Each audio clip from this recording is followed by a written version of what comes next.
We have a establishing shot that we're at a great height. We see below us birds flying and the clouds around us, and out of the clouds, boom, comes a ship. The camera, the name of the ship goes by our view of the Elthorhan. The camera does sort of a wander across the ship, over the deck. You see a man standing at a wheel, not as it happened. Actually, no, you do not see a man standing at a wheel. You see a woman standing at the wheel. Go Persephone. Persephone, yes.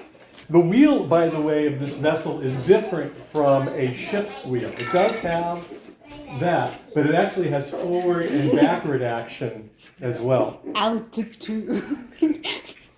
The afternoon is wearing on, and our camera sweeps past Persephone. We pass through a doorway, down steps, around a corner, and into the main hold. And amongst various barrels and crates and such like, in a semi-Stygian gloom that feeds the particularly depressive soul at that moment, we eventually settle upon Cornelia. And could you tell me where Cornelia is at this point, how Cornelia is? In the hold, against a wall, probably at this point lying on her back, holding her halo in her hand, being Eeyore. Being Eeyore, okay. Thinking about why, Life. wherefore. Why? No, As don't much talk as to me wish. about life.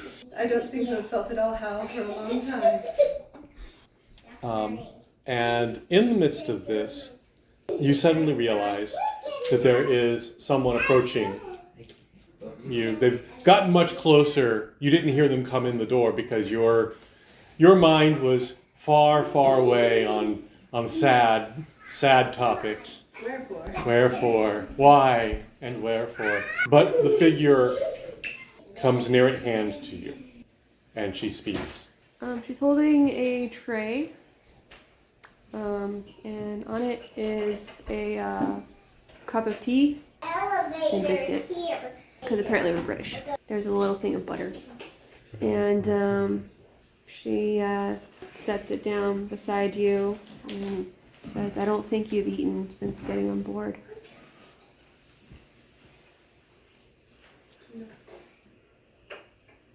So you say no, and you just lay there? Following intensifies. She sits down next to you.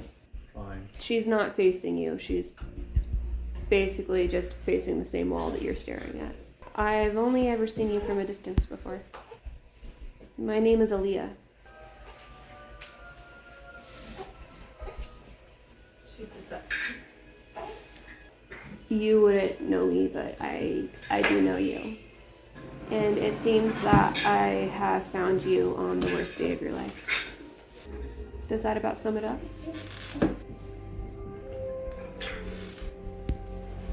I hope so. I was also there on the worst day of your father's life. I was there when his world fell apart too. In that moment, he was looking for somebody to tell him what to do to take responsibility for what was happening. If only it could be anyone but him. Does that feel familiar? I think you are feeling a great temptation to sit still and never move again. Is that right? She doesn't move. I just want you to know that your father felt that too. And if he had done that, I would not be here. Okay, what are you gonna do now? You wanna play something else like I know that you are your father's daughter. And when your world falls apart, you still need to keep going. And I don't think you've done everything that you need to yet. So this is not the time. This is not the time to grieve. Judging by appearances, how old is this? She is right about your age. And there is, though distant and imperfect, you do see a certain aspect of your visage in her.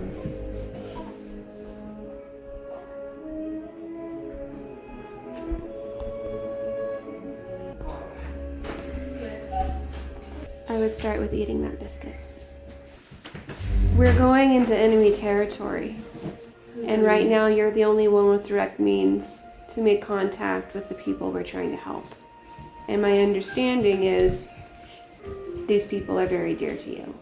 And she glances from you to the halo in your hand. No battle is won without proper logistics. Can you wake up? There must be someone more fitting than No, there isn't. That's exactly what your father hoped.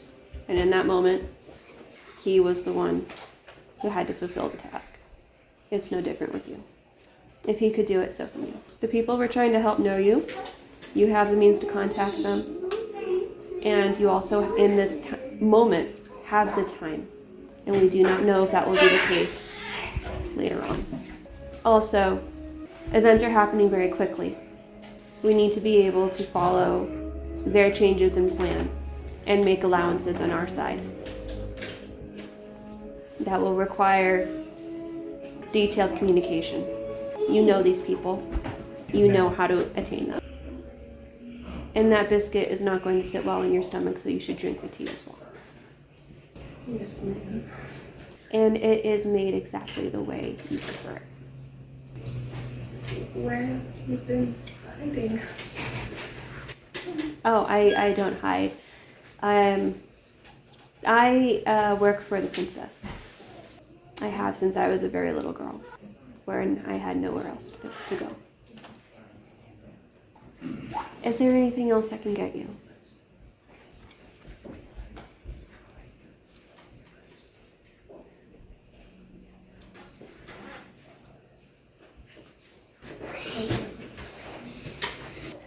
If you need anything, just call. Again, my name is Aaliyah.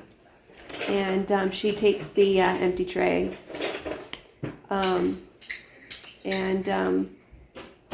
She will later come back once the tea is drunk with a fresh cup. And she may eventually come back with coffee. So now you know the name of the little girl that Hyden saved from Julius.